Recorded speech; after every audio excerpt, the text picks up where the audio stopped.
Okay, here I am at Swindon Arts Centre, and I'm very pleased to say I'm with Andy from WISHBONE ASH. How are you this evening? I'm feeling pretty fit, Very fit? Ready for the show? Right. Not very fit, but pretty fit, yeah. Pretty fit. So it's not the first one you've done on this tour. How's it been going so far? Well, we will have been, by the time we finish this English tour, we will have been on it's British tour, should I say. Yeah. We will have been on the road for 10 weeks. Wow. Because we started in America, and we did 4 or 5 weeks there, and then we had about a day and a half to get over here, and then we just came straight out on the road. Oh, right, right. So has it been going down well at the different venues? Great, fabulous. Great reception, great crowds, a number of sold-out shows, you know. That doesn't mean that we sold out, but the numbers...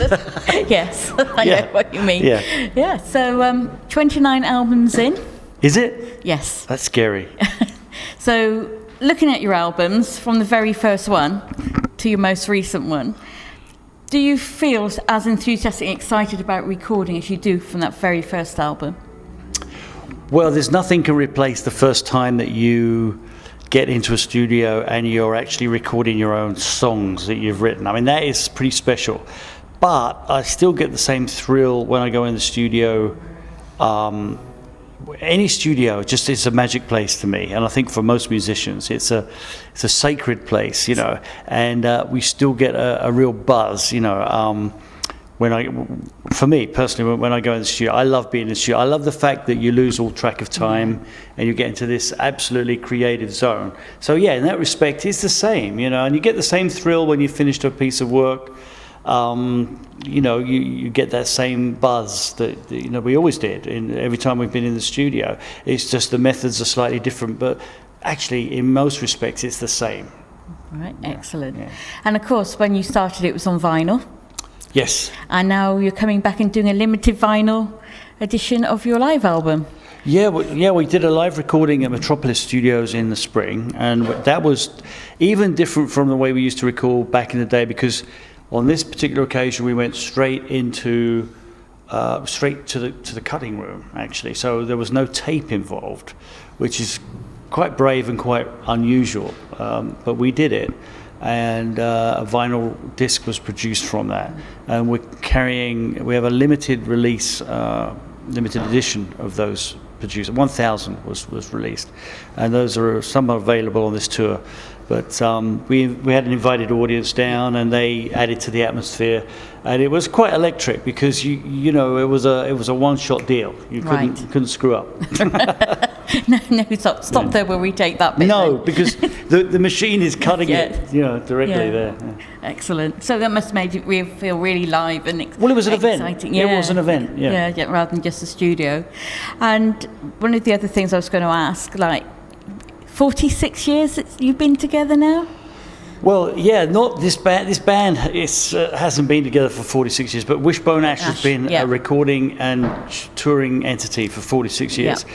This band, some of the members have been in it for 10 years, 18 years. Bob Skeet's been in the band longer. Our bass player has been in there longer than some of the original members, one of whom was only in the band for 4 years, Ted Turner. But everyone remembers him because he played on the first 3 albums, first 4, which were classic albums, in our heyday. But yeah, we've been very, very blessed. The band has been kept alive and kept functioning and kept vital for 46 years, which is something of an amazing record. It is. And I put that down largely to the fact that we are a touring band, and we always tour. So we look after our audiences. We make sure that we do our circuit. We get to Germany every year. We get to the UK once or twice a year, and we do these tours. We actually do tours. We don't just go out for a weekend and play here. And now we stage proper tours, which is difficult to do these days, actually. Yeah, absolutely. I think I was 12 when I first heard WISHBONE ASH from the beginnings, and that sort of era. It was an album that sort of stayed with you. It was so different, and it was sort of groundbreaking. So I think to follow you through, and a lot of fans have followed you through. They have all the way. They really have. And if you were aware of us, or it hit you when you were 12, I mean that was when music first hit me. Yeah. And it's very powerful when you're that age. And I think one of the things that we realized at the time, even as young as we were and fresh to the whole thing, we realized that we had created a sound. Yeah. So that was very special. You know, we were jumping up and down with this twin lead guitar thing that we were messing around with, and it was something that we just couldn't get enough of, you know. And I think the audiences, it was the same thing. It was a fresh sound, and it worked for us wherever we went, whether it was here or in America or wherever. Right. And you have a book, Eyes Wide Open. How did that come around? Did you decide that for something for the fans, it's something you decided yourself, or was there some sort of demand for it beforehand? There was a demand for it. I've always written blogs on our website. I enjoy those kind of things, and I enjoy interviews, you know. I like the written word. I read a lot myself, but a lot of people were coming up to me and saying, you know, every time we speak to you, you've got so many stories. You've got to put this down in a book, you know. And so, essentially, I got together with a publisher, and you know, I started to sort of look around at the business of books. Yep. And rock books, and of course, many people are doing it and have done it. Yep. And so it started. And my wife was quite pushy with it too. She said, you know, this is something that you've been in the business long enough and you're of an age where you really are an elder statesman, if you like, of rock. You've seen a lot. You can also offer a lot to younger players as well. Yes. So we decided on that. You know, we wanted to do a book that wasn't really a factual, we did this, then we did that, and I wanted to make a story, not a story, but I wanted to write a book that was really show some of the things I've learned in the business and learned on the road and learned as a musician, and try and do something that was perhaps useful to some people, younger musicians, because it's really hard for musicians now. It is, absolutely. Very, very hard. And there isn't the resources out there for them now, and a lot of them are doing like DIY stuff. Absolutely. Where they're actually going in, producing the album, pressing it,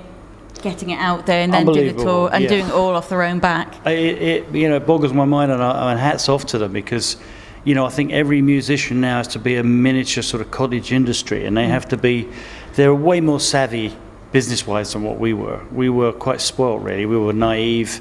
We always had managers, A&R men, agents, and those people took care of a lot of those things, and also a lot of our money as well. Yes, yeah. And but you know, so I'm just blessed that I've had a long life in it, and I learned to be more business-like. But it took me at least 20 years before I woke up to that. Yeah. Whereas the younger musicians have to get that right from the get-go. Right from the beginning. They really do, and they do. You know. And it is difficult because they start off, don't they? They play in the pubs and stuff. Yeah. Then people get to like them, so they play further afield.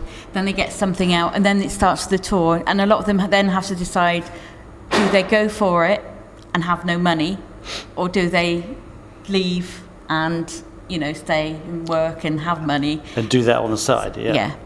Well, it's to be a professional musician is a massive commitment.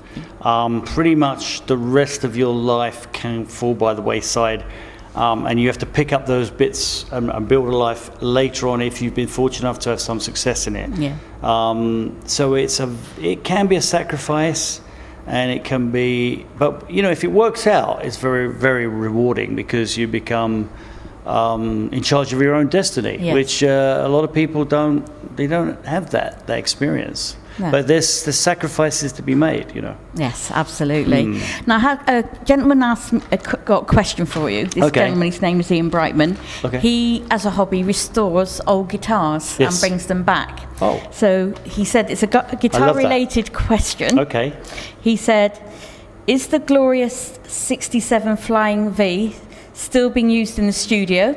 And is it true that Michael Schenker cites you as an influence in his choice of guitar?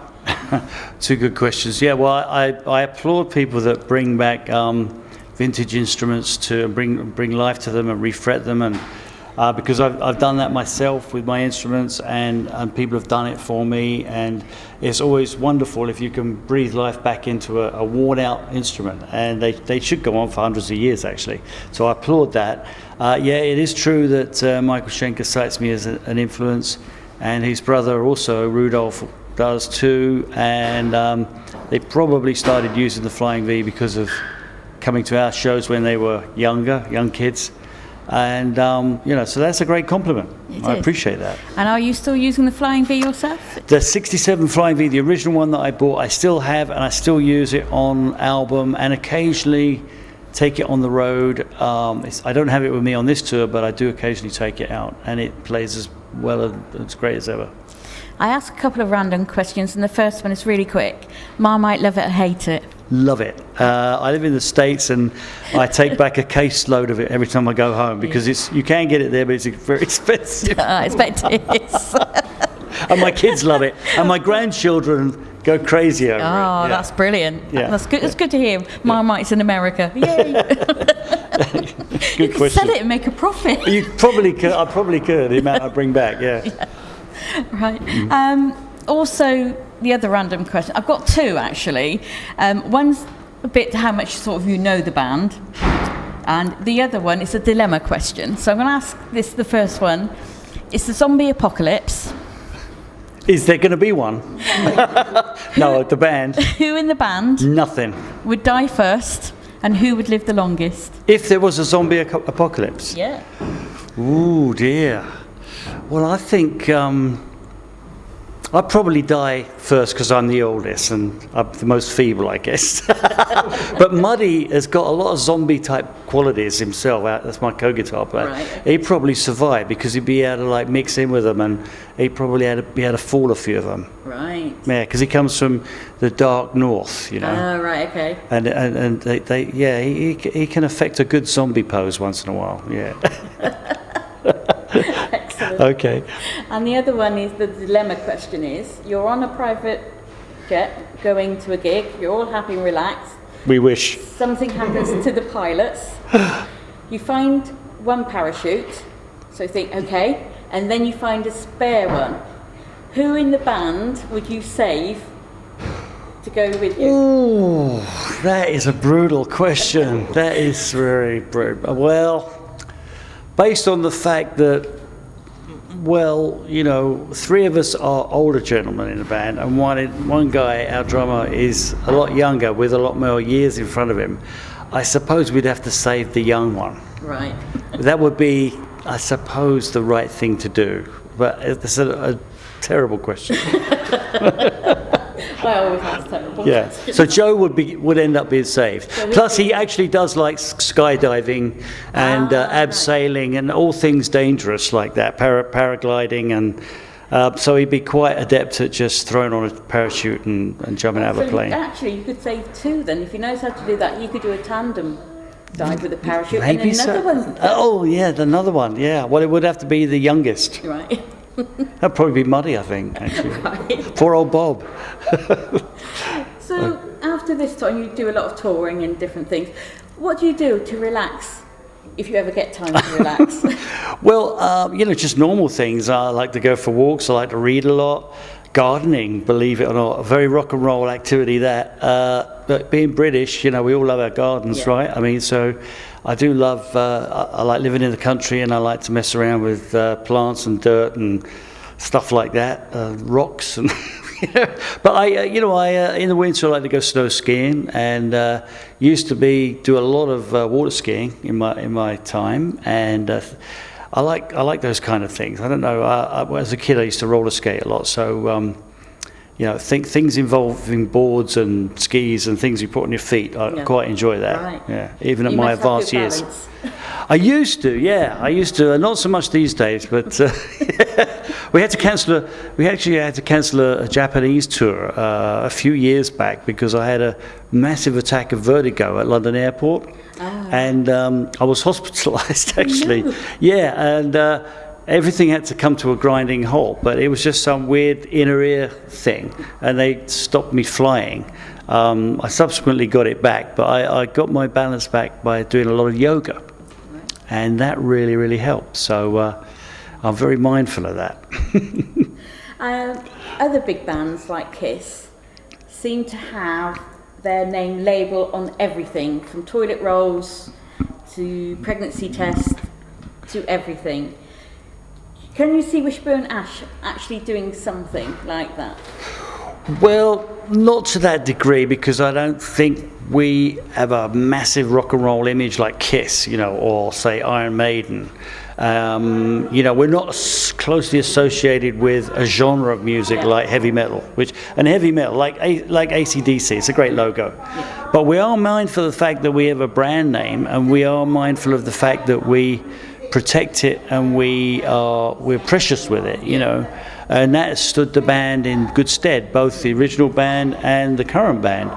And so all the work that goes out on the road, we're very mindful to protect that name. And we're not averse to having it on T-shirts, of course, but pregnancy tests, I don't think so. I don't somehow think. There was a Wishbone Ash tray once, I remember that. Right. Yeah. Very clever.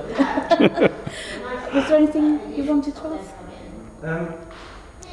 Possibly the amount of, obviously the amount of years which you guys have been going now, your mass back catalogue as well. How difficult is it to get a set list up for a tour? Very difficult, because we tend not to dwell on the individual albums. We tend to dwell on the periods of music. Like, for example, we have a song that we're playing in the set right now, which was written at the end of the 70s. It's almost like an 80s song, and that's living proof, And so we'll think about, well, that's indicative of a decade. It sounds of that period.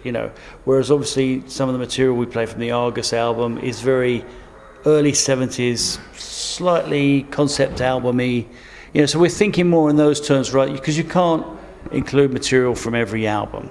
But we do vary the set list a lot, and we think about it, and we also take on board the fans' suggestions, because they're almost more clued into the catalogue than we are. Sometimes I'll go, that song such and such, When You Know Love, and I'll go, which album was that on? Because they think but you don't. You're more involved with what you're currently doing. So it is difficult.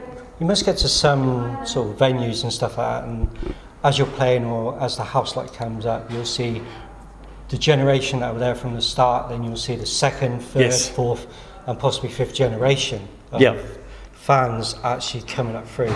That must really make you feel proud. It's brilliant. One of the things I'm most proud about is the fact that we've got a community that often is involves whole families, and there are people from different countries, different parts of this country, and they will sometimes come over to Europe and as a family and see us. It's not exactly the Grateful Dead, the Deadheads, but it's close. Some of it. We've had fans, sons and daughters from different countries marry because of this band. We have a lot of fans that come away for a weekend to see the band, and they make we had something like 16 people coming to a show up in Holmfirth a couple of days ago, and they all came from Scotland and all points, east, north, south and west, and joined up there, and they have a party. We're just part of it, really. And I actually love that. I love the community aspect of it, and I feel very proud about that, because it's very positive, and it's very enriching, for us and for them. I love it. Love that. Yeah, very good. Excellent. Yeah. Right. Well, I think that's about all we had to ask. But it's been great talking to you. Well, that's great. Good questions, I have to say. I appreciate the thought that you put into them, and it made me think.